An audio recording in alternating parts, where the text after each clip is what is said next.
how important is the LGBTQI scene to you, David Hoyle?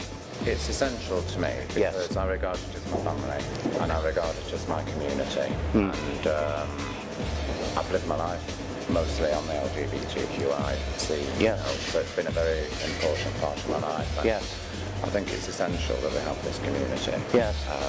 Because a lot of us, we've had similar experiences, we understand each other. Of course. And therefore we can support one another. Yes. And so, yeah, I'm very, very grateful to Yes. it. Yeah. It's And a lifesaver. I would say, first of all, we have an incredibly rich history of resistance and culture and community. We've had to scrabble for that, we've had to fight for that, we've got to fight tooth and nail, and often we're so busy looking at how we can continue to survive that we don't spend enough time on understanding the great things that our community have done, have achieved to be here in a relatively short amount of time. Do you think we are a family? I think we are a family, but you don't always like your family. No. You can pick your friends, but you can't pick your ass, as they say. No, you can pick your friends, but you can't pick your family. Yeah. So I think we are a family, but I don't think the family always gets on. But I think that's progressive. I think that's how things evolve. Yeah. If everybody was exactly the same, it wouldn't work. Everyone can know everyone's business a little. But you know, that's life. That's life, I think. As a community. I mean, sometimes you can get a bit, you know. You often see people on Facebook sharing a meme, often with a minion on it, going like, "If you think you know me, you don't know." You know, there's a lot of that, and you know, there's often some people that put statuses on at 3 o'clock in the morning, Tanya Hyde, saying things like, "I'm sick of this, I'm this, I'm the other." You know, so there's a lot of pettiness and a lot of bitchiness, but you get that sort of anywhere, and you know, to sort of use the word, you get it with any family, and it can feel a bit family-like sometimes. You know, your distant relatives, your close relatives, and everyone knows everyone. Everyone has opinions on people's careers and what they should and shouldn't be doing and stuff. But ultimately, there's an affection there. Yeah, I think.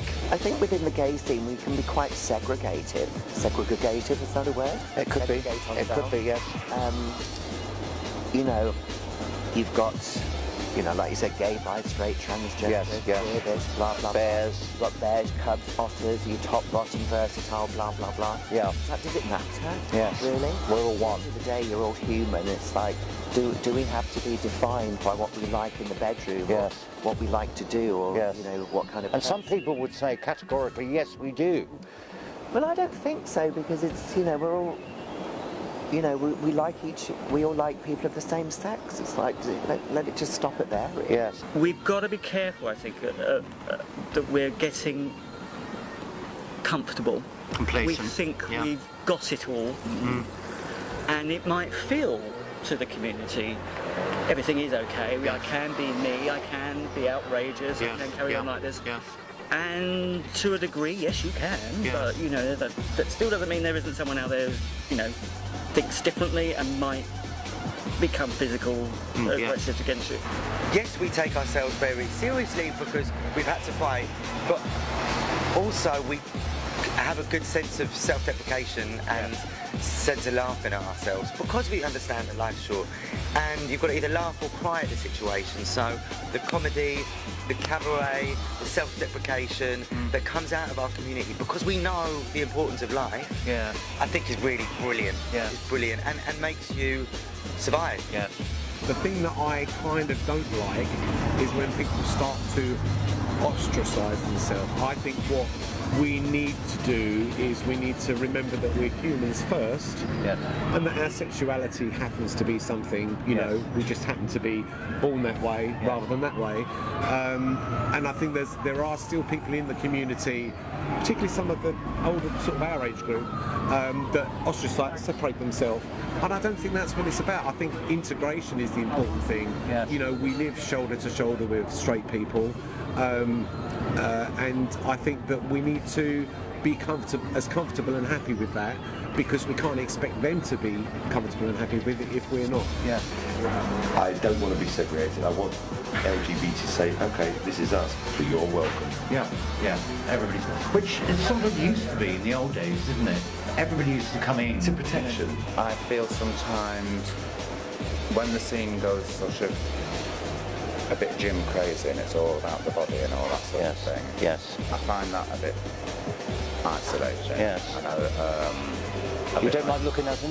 I don't mind looking, but you feel sometimes a little bit excluded. Oh, yes, like yeah. a separate world. Yes, look but don't touch. Exactly. Yes, yeah, Exactly. yeah. There's certainly a lot of self-medicating that goes on in the gay scene, and there's an awful lot of drug and drink abuse going on. Yes. I've gone through 2 periods of sobriety and given up the booze because it got too much. Yes. And I've seen lots of friends do the same. I've had friends go in and out of rehab. There's such high suicide rates, especially with gay men, I don't. And that's not a con of the gay scene. It's that we're not addressing it right. I once went to a party after a gay pride. I'd been marching all day, you know, and then we went to a party.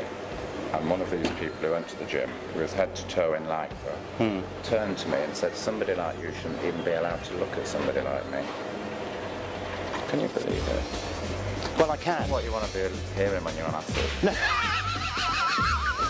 Because I think the LGBTQI blah blah blah community is a community that does get things done and changes things. It's maybe at the forefront of stuff. The pros are what we've achieved in a short time. Yes. I mean, it's only coming up to 50 years since the, it's no longer illegal, and it's great that the BBC and such others are going to do programmes next year. Yes.